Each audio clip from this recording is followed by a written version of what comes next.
Halo, hari ini aku Talita bersama Aku Fatia. Fatia. Gimana Fatia akhir-akhir ini? Dunia ini sedang gedebuk-gedebuk banget. Ya, jujur, gak berhenti gedebuk-gedebuk ya kayaknya. Bener. Selalu ada gebrakan baru gitu loh setiap hari. Iya ya, iya bener. Gimana ya, menghadapi dunia ini tuh sangat gitu. Banyak banget tekanan eksternalnya. Jujur ya, apalagi di generasi kita sekarang. Iya, parah banget sih. Iya. Generasi apa sih ini Iya. sebenarnya? Mau bahas dari banyak hal tuh bisa banget. Karena kita hadapi banyak. Banyak banget. Kamu sendiri gimana Tal? Ya, melihat dunia saat ini ya, kayak apa sih dari mulai perekonomian, terus kayak hubungan percintaan orang-orang itu juga kocak banget gitu. Gak tahu lagi dah mau kayak mana yang ngadepinnya gitu. Tapi kalau pendapat kamu tentang apa sih ekonomi saat ini tuh kayak gimana? Berat ya masalahnya? Berat. Agak berat ya. Jujur sebenarnya kalau dari aku belum begitu memahami ya masalah ekonomi, mikro makro segala macam. Kita bukan anak ekonomi. Nggak paham. Cuman yang paling aku rasakan dan kayak baru tahu, oh salah satunya kemarin nih yang viral 18.000. Iya, 18.000 rupiah itu kayak beli apa ya? Beli nasi ayam gak sih? Iya. $1. Gimana menurut kamu dengan 18.000 itu? Apakah menurut kamu tuh itu berpengaruh gak sih ke kamu atau gak ngaruh atau gimana? Kalau secara detail gimana 18.000 itu bisa berpengaruh ke kehidupan aku belum memahami itu secara jelas ya. Cuman kalau yang aku rasain semua hal itu naik harganya. Iya benar. Itu kan banget. Iya benar. Kalau dari kamu? Kalau dari aku jelas ya, karena aku pribadi kan apa-apa kayak terutama di makanan nih, makanan kan dominan ke masak sendiri. Terus itu tuh harga bahan pokok itu sangat bahan-bahan makanan itu sangat wow, harganya tuh mulai kayak naik bertahap itu. Apalagi aku tuh sempat searching kan, katanya harga tempe dan tahu kita tuh kalau jadi pertanda gitu loh, kalau ekonomi kita lagi nggak baik-baik aja karena kedelai dari tempe dan tahu yang kita makan itu kedelai impor. Jadi kalau tempe tahu harganya naik berarti rupiah lagi turun. Salah satu penandanya bisa dilihat dari simpel Tempe makanan sederhana gitu kan? Iya, kalau udah punya duit makan tahu tempe. Tapi enak kos. Iya benar, sepakat. Itu sih yang paling kayak aduh itu. Tapi kalau dari respon presidennya nih menurut kamu gimana dah? Nah mungkin kita mention perkataan Pak yang bilang desa nggak butuh dolar. Iya. Gimana tuh? Mau ngeliat dari ke office siapa dulu? POV kamu Dari aja. kacamata kalau aku ngeliat dari sisi baiknya kenapa Pak Prabowo ngomong, mungkin beliau tahu sebenarnya kita sangat chaos gitu akhir-akhir ini. Cuman statement yang beliau keluarkan adalah untuk menenangkan semua masyarakat Indonesia. Tahu nggak sih? Jadi menganalogikannya, udah nggak di situ nggak pakai dolar. Gitu. Jadi yang beliau niatkan menyampaikan ke masyarakat itu, iya kita chaos nih tapi nggak apa-apa kok, kan di sana nggak pakai dolar. Iya sih, iya. Tapi posisi beliau kan presiden. Iya. Seharusnya tidak menyebutnya seperti itu. Oh. Iya benar. And then Itu dulu. Kamu dulu gimana? Kok kaget banget ya ngomongin? aku agak deg-degan. Kalau dari aku sih gimana ya? Benar kata kamu, maksudnya sebagai presiden tidak seharusnya berkata seperti itu, karena kan orang yang kredibel nih, orang yang kita percaya loh, masa ngomongnya begitu gitu di situ. Tapi sih kalau menurut aku sebenarnya ada sedikit trust issue ya sama negara Konoha ini. Aku tuh akhir-akhir ini tuh kayak ngeliat Bapak Purbaya itu tuh kan sangat aktif dan gencar di bidang ekonomi. Tiba-tiba muncul pertanyaan di ini aku kayak, apakah ini akan menjadi satu faktor yang melengsarkan beliau gitu. Terus tadi pagi banget aku tuh lihat-lihat rupiah kan, terus habis itu ada katanya Bapak Presiden kita itu melakukan rapat tertutup untuk mencopot si beliau ini. Nah, tapi aku belum menggali lebih dalam apakah berita itu benar atau enggak. Nah, tapi kemungkinannya sih tidak. Tapi belum tahu, belum mencari tahu lebih lanjut. Nah, itu tuh yang aku kayak, apakah ini akan menjadi satu awalan yang akan membuka awalan baru gitu loh. Soalnya kalau diperhatikan dari pola negara kita, setiap ada masalah itu pasti kayak gitu. Untuk mengurangi manusia overpower kayak Pak Purbaya ini gitu. Itu sih. Wow. Tapi kenapa jadinya malah Pak Purbaya yang dididik? Ini kita kan masih ngomongin di masalah rupiah ya. Sedangkan rupiah bukan yang mengelola tuh Bank Indonesia gitu. Jadi bukan kewenangan si Pak Purbaya sebenarnya, bukan si Menke. Kalau pastinya sebenarnya hubungan dari ininya aku tidak tahu. Tapi kalau kenapa harus Pak Purbaya? Karena beliau satu berhubungan dengan ekonomi Indonesia. Kedua, beliau aku lihat-lihat overpower banget. Soalnya beliau tuh memanfaatkan Gen Z ini untuk mengkritik, kayak beliau tuh kayak memberi dorongan gitu loh, kayak pemantiknya gitu. Iya betul sih. Pemantiknya untuk Gen Z itu menyadari kayak ekonomi Indonesia tuh sekarang kayak gini gitu loh. Itu tuh aku lihat itu pun pemantiknya juga dari beliaunya gitu. Maksudnya kayak kita lebih aware, dan itu bagus sih menurut aku, bagus. Tapi kalau dari point of view orang-orang yang berkuasa mungkin akan jadi overpower buat kelak keberlangsungan kekuasaannya gitu loh. Terus kalau Kementerian Keuangan pasti mereka, aku nggak tahu karena aku juga bukan anak IPS ya. Tapi kalau dari yang aku lihat, Kementerian Keuangan pasti berhubungan dengan rupiah, entah di bagian mana aku nggak tahu, pasti berhubungan sih. Menurut kamu gimana? Oh ya, jauh banget. Aku setuju sih pas kamu bilang beliau menjadi pemantik kita gengsi untuk melihat Indonesia lebih jelas gitu. Iya. Apalagi anak beliau kan sangat aktif live dan lain-lain ya. Betul. Jadi sangat dekat koneksinya dengan kita gengsi. Iya. Apalagi bawaan beliau setiap ada wartawan yang nanya tuh sangat-sangat chill gitu, santai. Dan itu yang gini loh, ngomongnya tuh begini. Cerminan kita gengsi tuh melihatnya jadinya kan ke Pak Purbaya. Iya, makanya. Nah, di situ aku lihat dia kayak, nih orang mulai overpower nih, apa yang akan terjadi? Kita lihat aja deh dari kasusnya Pak Nadiem ya. Maksudnya beliau tuh sebenarnya di pendidikan tuh overpower banget. Maksudnya ilmu yang beliau punya, terus penerapan yang beliau kurikulumnya deh, itu tuh menurut aku bagus. Cuman kalau penerapannya di Indonesia itu tuh belum cukup gitu loh, belum cukup bagus untuk diterapkan di masyarakat yang kondisinya kayak gitu. Betul. Karena SDM-nya ya gimana ya, ibarat kata sistem yang beliau usahakan udah sangat bagus nih, tapi SDM kita belum siap menerima itu.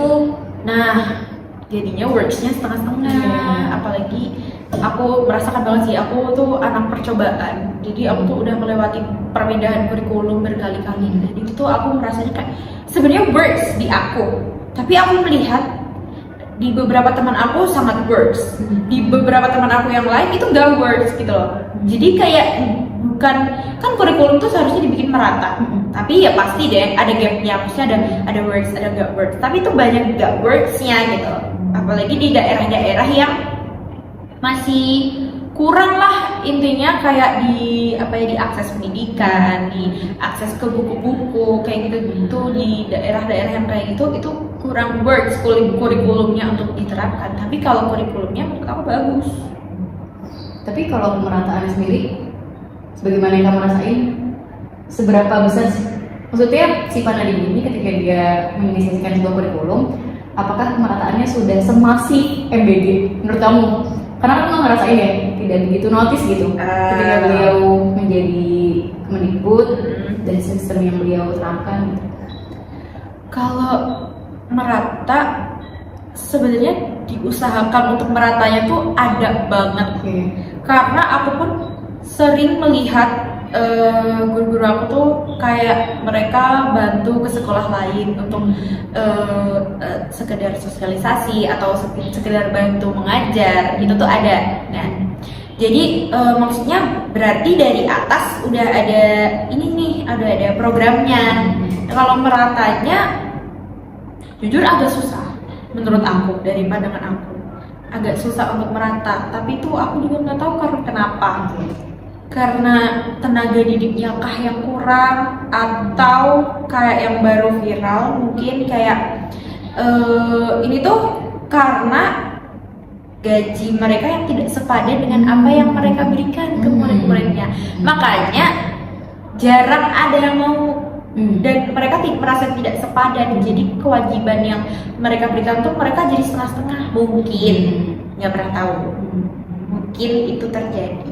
Tapi kalau pertanyaan merata atau tidak merata, merata, tapi belum maksimal. Dan menariknya, coba bayangin, misal Apa? kan kalau ini kan program MBG kan yang menginisiasi si Pak Prabowo ya. Iya. Gue aja tuh gak expect kalau nyampe sekolah pelosok tuh udah ada MBG gitu loh.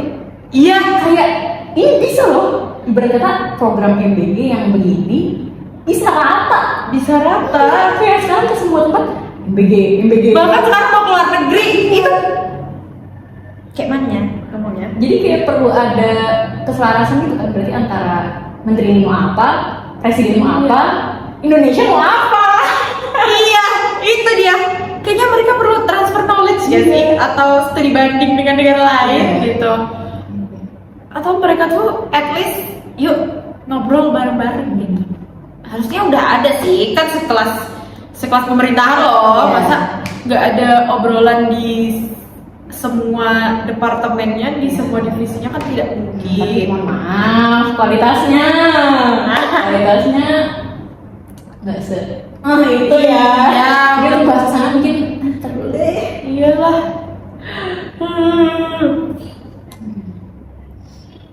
Tapi dari sudut pandang kamu, MBG ini bagus atau tidak bagus, atau bermanfaat, tidak bermanfaat, atau seperti apa? Aku kayak di tengah-tengah ya. Ada tengah-tengah. Gimana ngomongnya? Ada tapi kayak gimana gue ngomong? Karena aku tuh pernah baca sebenarnya MBG ini program baru, tidak pasti. Kayak yang kita pelajari deh, manusia kalau dapat sesuatu yang baru pasti mereka akan menolak, adaptasi, terus baru menerima, kayak gitu kan. Nah, di fase ini manusia itu pada menolak gitu, menolak. Tapi di orang ini tuh aku melihatnya, dia melihat sisi lain dari si MBG ini. Maksudnya MBG ini kita lihat sebagai program baru. Pasti ada penolakan pasti. Tapi kalau dari sisi dia itu tuh dia melihat MBG ini sebagai sesuatu yang membantu. Belum sempurna, memang belum sempurna menurut beliau ini. Tapi lihat deh, dari kasus keracunan itu entar, aku juga nggak tahu ya, entar. Dan kalau menurut beliau, dari kasus keracunan ini, dari yang awalnya possibilities-nya tuh hampir 100%, sekarang udah menurun jadi at least 10% lah kasus keracunan itu. Tidak semasif yang sebelumnya.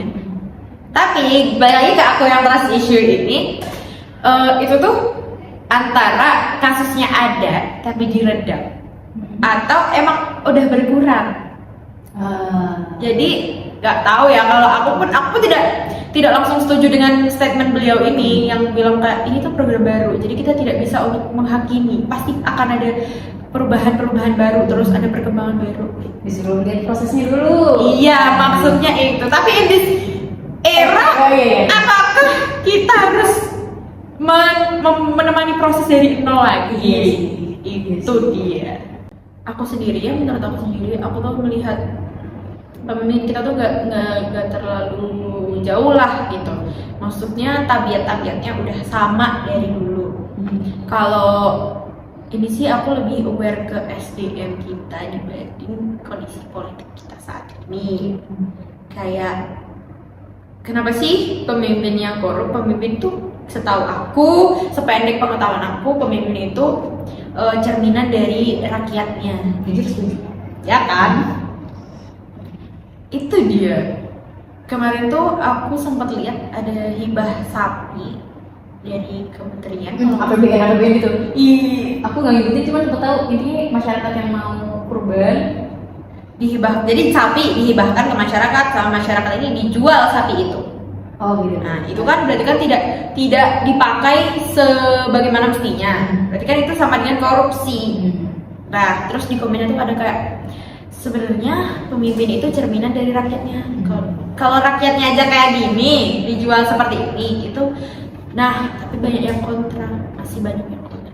Jadi berarti kan SDM kita yang masih ini juga harus dibenahi gitu. Dan korup tadi ya. Iya. Kayak budaya nyontek, nyontek ya sesimpel joki. Benar. Itu dekat juga gitu loh sama kita secara nggak sadar.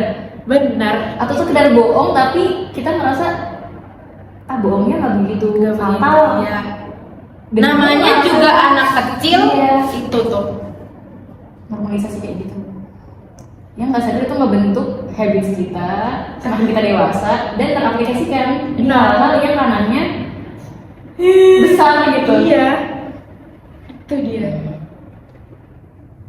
Oh, netizen dan masyarakat Indonesia ini terlalu mudah memaafkan kalau kata aku. Overuse kata maaf ini gitu.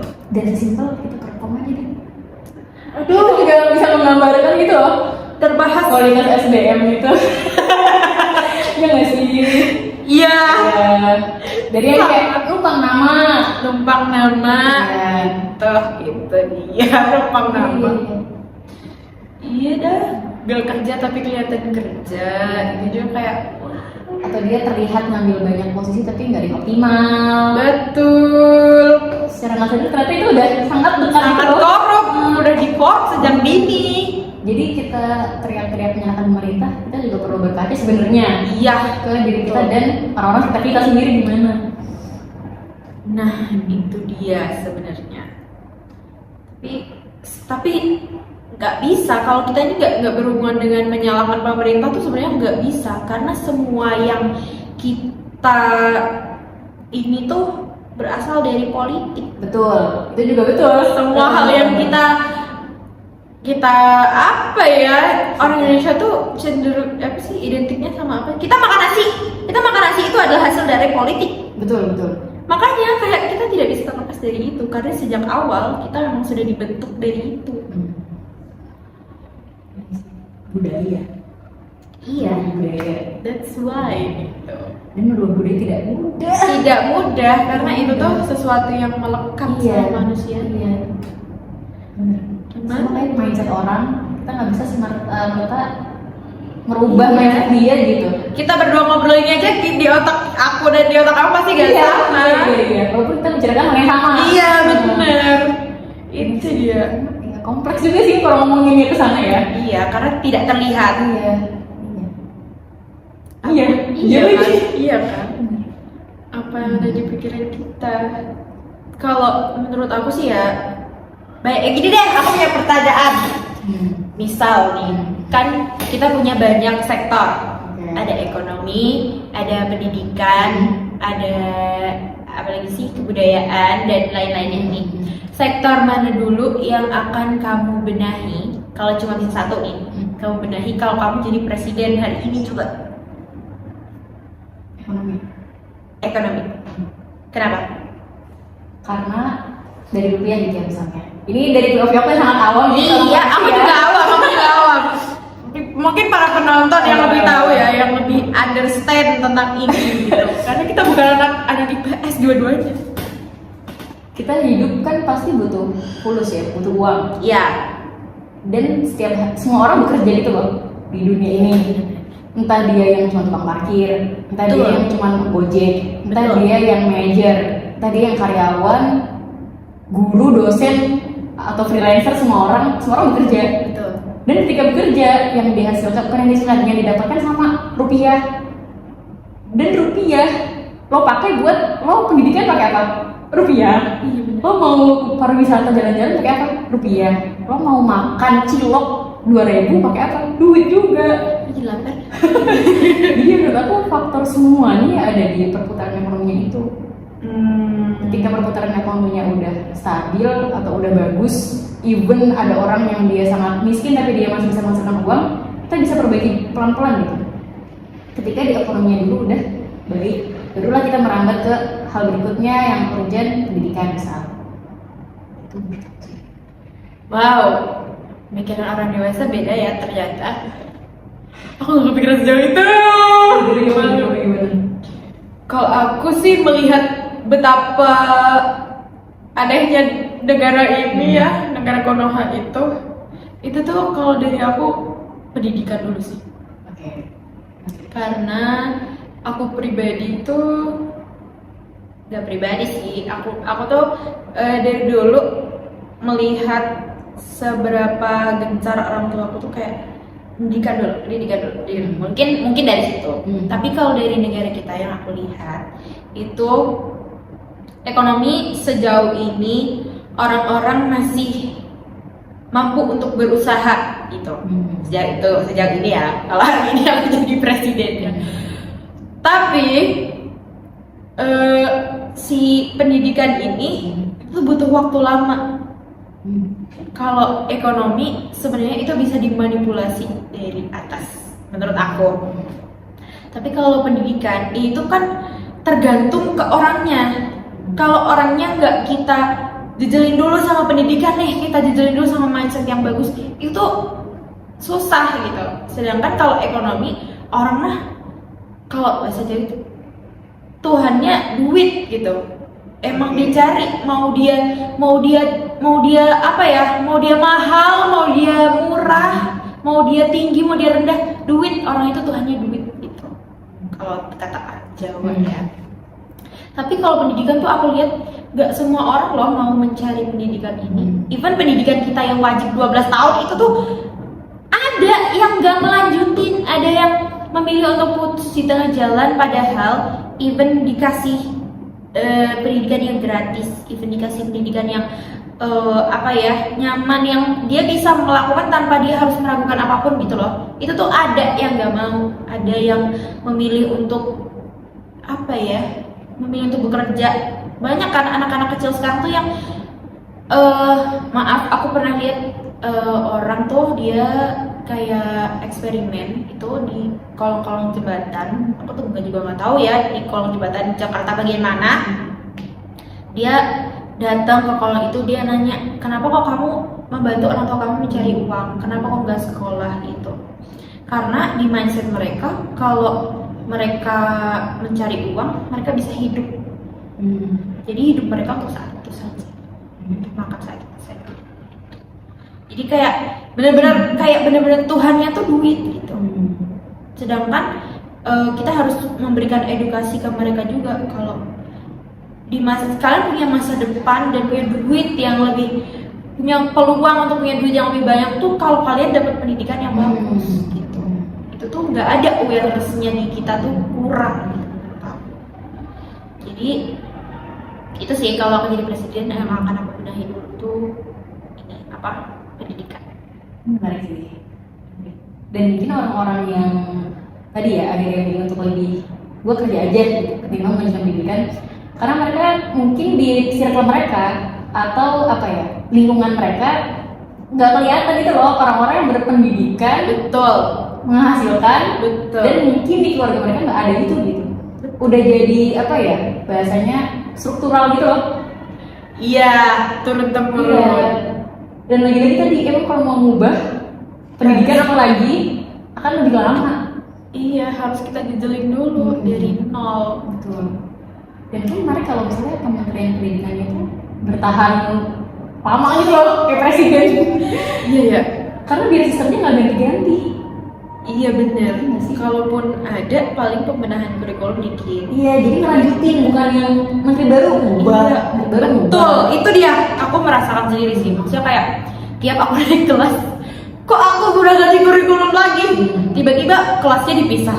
Tiba-tiba kelasnya digabung. tiba-tiba kita harus satu kelompok. Itu tuh aku sebagai anak kecil waktu itu, aku juga merasa kayak ini apa? Ini sekolah macam apa? Buku aku yang setebal ini, tapi cuma dikit, ada 3. Itu tuh tiba-tiba berubah jadi tipis-tipis gini, tapi banyak. Berarti kan sama aja, tapi bentuknya beda gitu. Terus kita pun jadi sebagai anak kecil jadi bertanya-tanya kayak ini kita nih belajar apa sih sebenarnya gitu. Bingung. Iya, karena dulu tuh bukunya IPA, IPS, agama, bahasa Inggris, bahasa Indonesia kayak gitu. Terus tiba-tiba muncul yang namanya tematik. Nah, itu tuh apa? Iya, itu yang bikin kita kayak belajar pun kita meraba-raba karena kita nggak punya kurikulum yang tetap. Gitu. Gila banget sih. Dan melihat kondisi manusia-manusia sekarang yang gimana ya, bergantungnya tuh sama cinta, semuanya sama cinta, gak pandang bulu, cewek cowok, cewek cowok cowok, itu kayak wow. Ini cinta mau bahas yang mana nih maksudnya? Cinta ya, cinta-cintaan, entah cewek cinta cewek, cowok cinta cewek, cewek cinta cowok, itu tuh kayak sangat marak di lingkungan aku sekarang sih. Dari atau aku juga nggak tahu sih, dulu pas aku masih kecil sih emang mungkin belum waktunya ya, tapi kalau aku sekarang ngelihatnya bahkan dari anak kecil SD, SMP, SMA sampai yang dari yang belum umur sampai yang cukup umur tuh dikali cinta-cintaan. Oh, maksud kamu hubungan asmara? Asmara itu kayak nomor 1 banget gitu. Bahkan dari anak kecil pun iya, mereka udah kayak gitu. Dan makin besar pun makin ngawur, cowok sama cowok, cewek sama cewek, itu kayak mana ya ngasih taunya gitu. Itu nggak bisa dipikir lagi sih, apalagi kasus yang itu di PNJ itu. Kalau dari jadi ayahnya pun aku marah sih, aku marah sampai beliau sampai sujud buat minta maaf ke orang atas perlakuan itu kayak. Tapi tadi baru belajar ya kita, komunikasi yang kita bentuk, bagaimana kita memperlakukan orang lain itu dari keluarga. Berarti aku juga nggak tahu jadinya apa yang dua sejoli ini hadapi di keluarganya masing-masing sampai mereka menggantungkan diri satu sama lain untuk saling mencintai. Itu kayak gimana ya, apa yang telah mereka lalui nggak tahu, tapi tidak bisa dibenarkan. Tapi make sense kalau orang tuanya yang minta maaf. Dan kenapa kita harus selalu menjaga nama orang tua, nama baik gitu tuh, karena emang hubungannya akan selalu sama keluarga. Setuju tidak membenarkan, tapi juga perlu nyari tahu. Siapa tahu ya masalah apa yang dihadapi atau pola parenting apa yang diterima sehingga dia bisa punya naluri untuk kesana gitu. Berarti ada change untuk membenarkan menurut kamu? Nggak membenarkan perilakunya, Tapi cuman orangnya ini kita nggak bisa serta-merta menyalahkan. Sama menariknya, aku lihat satu video TikTok, orang ngomong gini, sekarang kita ngelihat kasus PNJ, orang ramai-ramai meributkan, orang ramai-ramai menyalahkan, intinya menyudutkan dua orang ini gitu. Tapi apakah yang disalahkan dan dikritik orang-orang itu perilakunya yang menyimpang atau orangnya? Kayak Iya. apa ya, itu kan tulis ya? Iya. Tulis banget, menurut aku kayak Parah. Aku dengernya pun kayak iya. agak rancu gitu. Iya. Dan kalau misalnya orang-orang menyalahkan perbuatannya, orang pacaran yang cuman secara ini juga banyak kenapa nggak liatin gitu. Iya. Kayak jadi, hah? Betul. Iya ya. Aku pun jadi berpikir. Tapi iya sih, perilakunya tidak bisa dibenarkan. Titik. Iya. Titik. Tapi kalau kita pandang dari kehidupannya, sebenarnya kalau menurut aku ya, seempati apapun kita ke orangnya, kita nggak bisa membenarkan hal-hal yang tidak benar. Iya. Terutama kalau itu di ranah publik. Iya. Itu dia. Iya. Kalau emang dia berani menunjukkan ke publik, berarti dia merasa itu benar. Betul. karena udah hilang rasa malunya. Iya, urat malunya Udah putus. Lagunya ini ya, lagunya Nyomot. Lagu zaman SD lagi. Itu gila banget sih.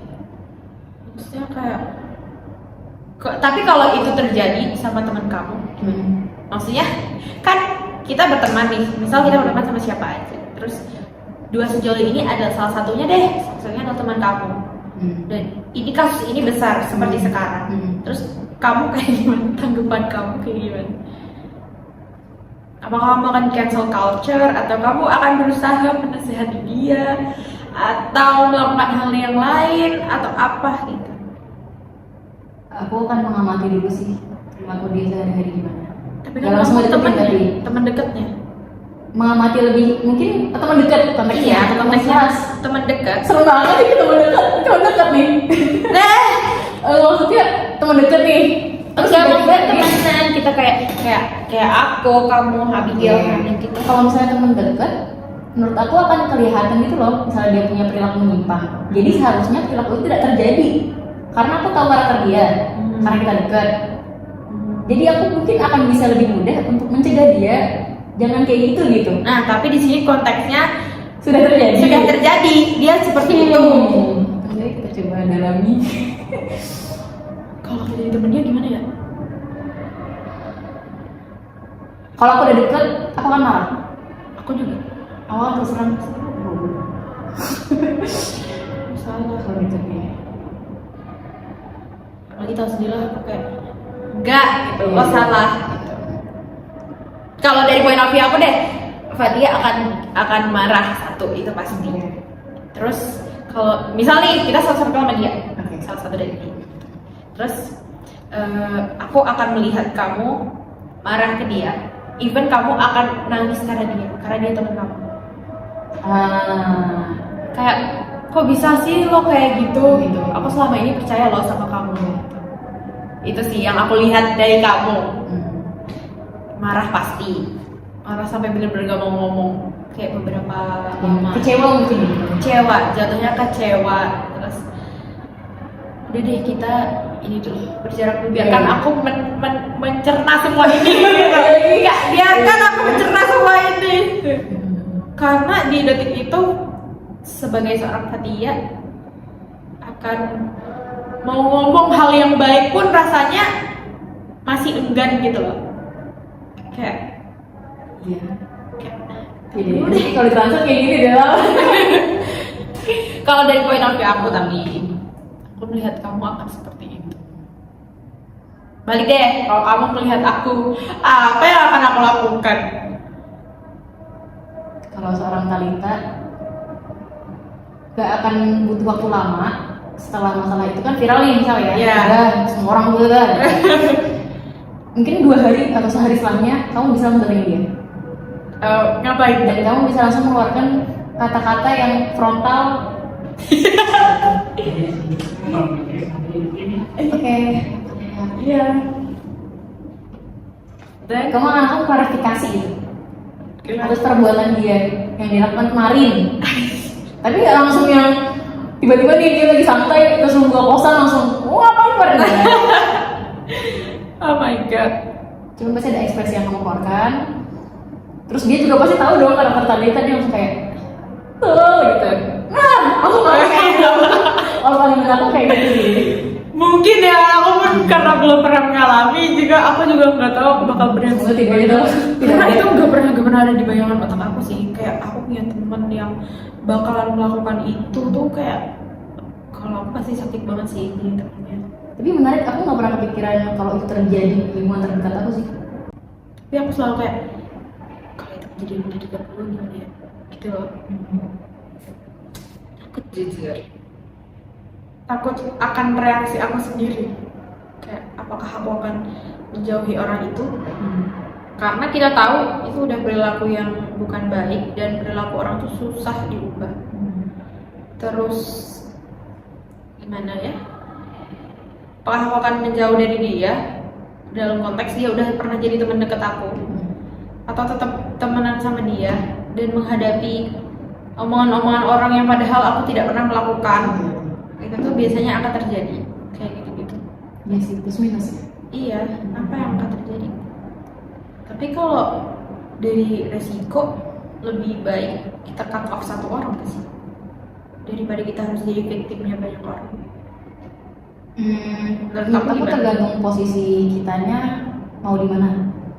Kalau emang kita mau membenahi atau kita pengen dia tetap berada di jalan yang benar gitu ya, pasti kita akan deketin dia. Kita ngerasa mungkin orang-orang nggak ada yang mau membantu atau orang-orang melihat dia sebagai sampah, tanda kutip ya. Kita punya standpoint, gue mau dia menjadi salah satu yang mungkin membantu dia pulih. Atau tadi, enggak, gue nggak mau menghabiskan energi, dia ya udah urusan dia, kalau itu salah dia, gue cut off. Jadi menurut aku balik ke kitanya mau berperan sebagai dan bagaimana ke orang itu. Kalau kamu bakal melakukan yang mana? Aku akan mendekati sih. Aku akan pulang. Aku belum berpikir sedewasa itu ya untuk mendekati dan membantu orang-orang untuk jadi lebih baik. Itu dia. Enggak, aku masih di sini. Enggak, Tapi tapi ada dorongan untuk enggak aku setuju. Karena dari kamu peduli ke orang lain, dari kamu kayak sesimpel dia kayak gue dah kemarin pas itu gue chaos, lu datang ke kosan gue hancur itu sesuatu loh. itu Kamu membantu karena benar-benar kesusahan yang dalam hal konteks yang baik ya. Oh, paham. Nah, aku tuh gimana ya? Kayaknya aku sih bakal kayak lo gila sih. Gua gak expect lo bakal kayak gini gitu. Dan Dalam hal yang buruk ya berarti. iya, kalau dalam konteks ini kan menurut aku ya, ini udah yang buruk gitu. Kayak, sorry, saya tidak mau ikut-ikut. Dan menurut aku ya, orang tuh nggak bisa berubah karena kalau dia nggak mau. Setuju. Dan aku pun kayak mau gua ngerubah lu segimanapun, kalau lu yang nggak mau nggak akan bisa. Ya udah, kita masing-masing aja. Lo belajar di jalan lo, gua belajar di jalan gua. Salah jauh-jauh itu. Ini tapi kita bahas dari Dan ini mengerucut ke kehidupan kita masing-masing. Wow, gila sih, keren banget ya.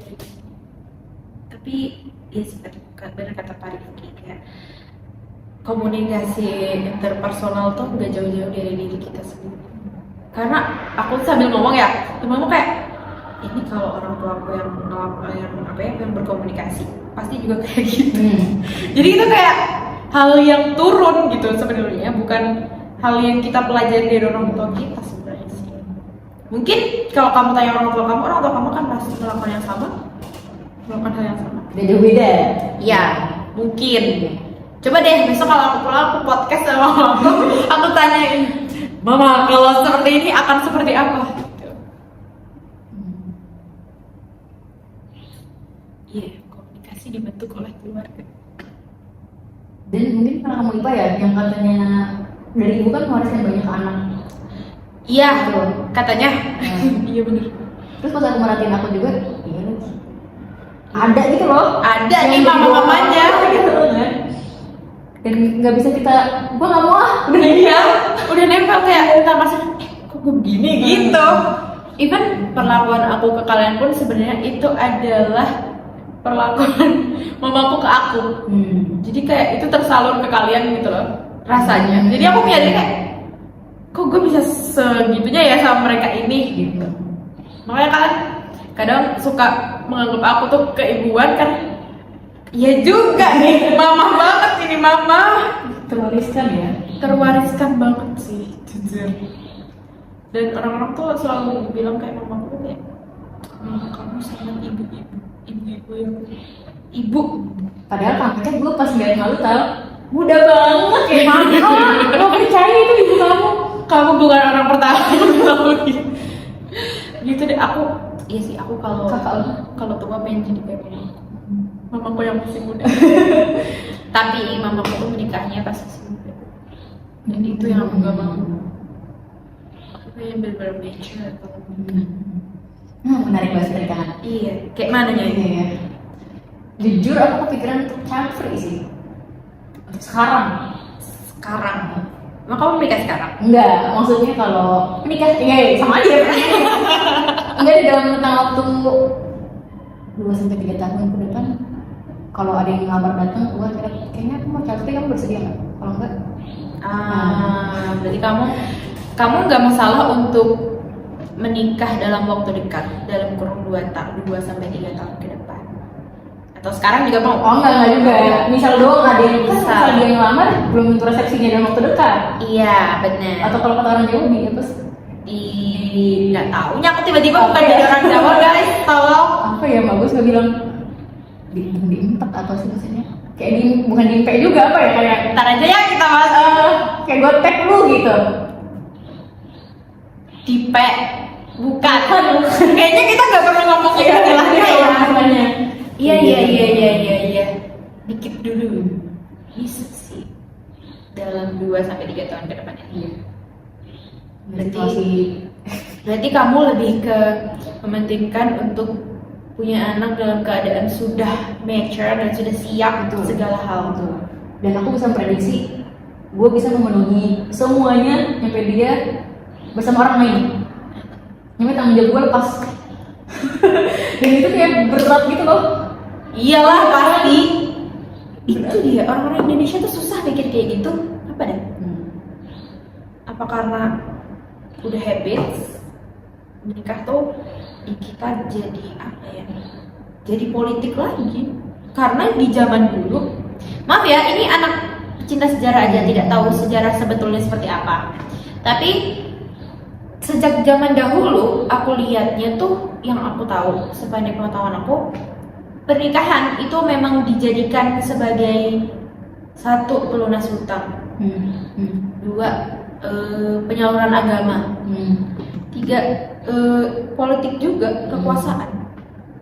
Emang pernikahan itu nggak pernah pure karena mereka mau dan apa ya, karena mereka siap, karena emang ada purpose atau tujuan, ada tujuannya gitu. Tapi tujuannya bukan karena mereka udah siap dan ingin melangkah ke jenjang selanjutnya. Masih orang Indonesia tuh kayak Ini gitu. bener sih, pandangannya nggak jauh. Padahal itu akan mereka jalani. Sebenarnya menikah tuh hidup sama orang lain, tau? Iya, iyalah. Iya kan? Iya. Even mereka pacaran 10 tahun, 20 tahun, 50 tahun, kalian pacaran bertahun-tahun ya guys. Tapi kalian kan tidak, you don't live together with them gitu loh. Iya, orang baru. Iya, orang baru. Kita hidup sama orang asing loh. Kita beradaptasi sama orang asing lagi. Gitu. Di dalam rumah mereka yang harus kita mau nggak mau tiba-tiba jadi keluarga. Itu sih sebenarnya. Wow. Mereka tuh tidak sesimpel itu. Makanya ya aku pernah dengar tadi kan kamu mention di zaman dulu ya sebagai dia bentuk pertukaran. Iya, pernikahan tuh sebenarnya kayak akadnya tuh Iya. pertukaran, Iya. kayak kita akad di pasar. Kayak mata uang gitu. Iya, kita mata uangnya. Iya. Itu dia, makanya ada cerita kayak di TV itu biasanya ada FTV yang dinikahkan untuk melunasi hutang. Karena itu memang ada di zaman dulu tuh Dan ada. punya orang mau nafsu. Betul. Itu dia. Kita adalah mata uang. Tapi kalau kamu lihat orang saat ini menikah untuk apa? Kan kayak pertukaran kekuasaan itu ya udah dikit lah. Untuk pelunasan hutang mungkin ada, tapi ya dikit. Kalau agama mungkin karena memang dia dalam konteks beda agama kan. Kalau zaman dulu kan untuk penyaluran agama yang dibawa. Kalau sekarang kan mungkin kondisinya relationshipnya tuh beda agama. Tapi kalau orang-orang sekarang mereka menikah untuk apa? Orang mau ngeliatnya secara luas ya. Tiap orang pasti beda-beda. Cuman satu yang akhirnya kenapa gue nikah butuh. Ya, aku tambahin habit. Iya. Emang culture-nya menikah. Iya. Dan emang nggak tahu ya, mungkin naturally atau kayak fitrahnya kita ngerasa butuh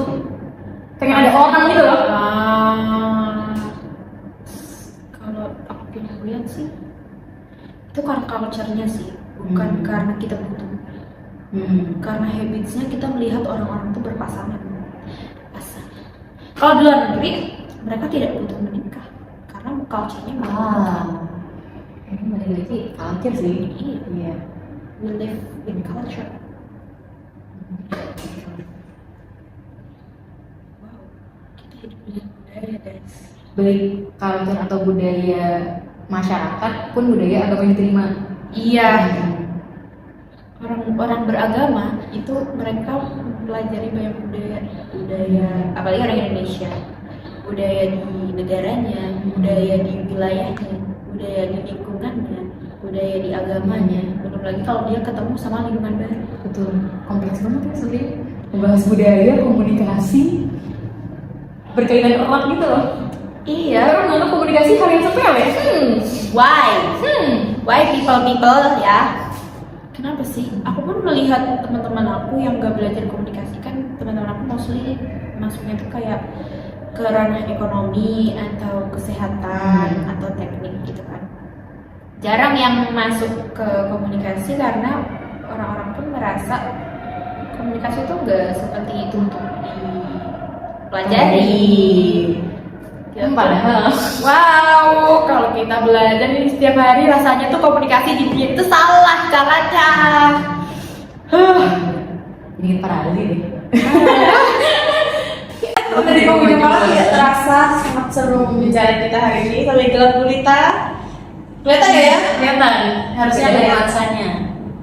Dari nuansanya makin terang, jadi luarnya makin gelap. Kalau dari kamu nih, Iya. dengan kondisi yang ada, baik Indonesia, baik SDM-nya, baik masa depan kita sebagai generasi emas katanya. Masya Allah, masyarakat. Apa satu hal yang harus kita terapkan dan kita semua terapkan yang nonton?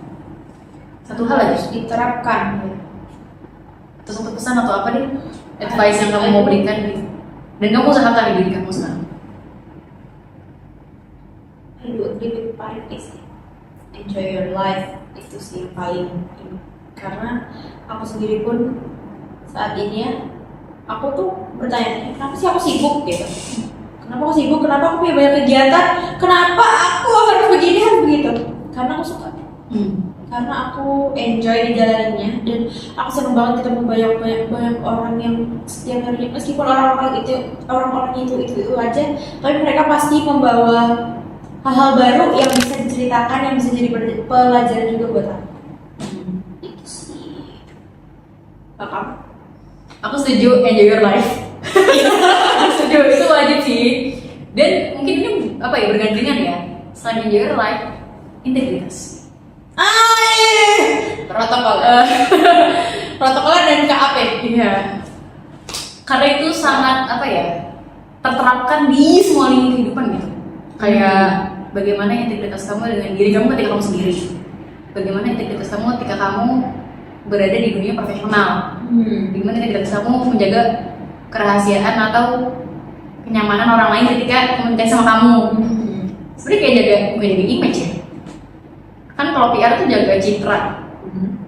Nah, integritas kalau di pandangan aku tuh lebih dalam lagi gitu loh. Iya. Kayak kamu harus menjaga apa ya? Martabat, keyakinan, komitmen. Apa sih kayak gitu kan? Kamu punya di dalam diri kamu sendiri dijaga. Iya, dan dipraktekkan gitu. Iya, sepakat Kan? Kesan enjoy your life pro itu juga. Dan untuk masyarakat Indonesia yang bagus dan cemerlang itu perlu itu sih menurut aku, integritas itu. Iya sih, betul juga ya. Aku merasa gitu. Udah sih, mungkin sekian ya kita bahas di next time bisa kita bikin podcast baru. Boleh ya. boleh Oke. misal mau obrolan aneh kita. Iya. Okay, see you guys. Dadah. Makasih. Sampai jumpa.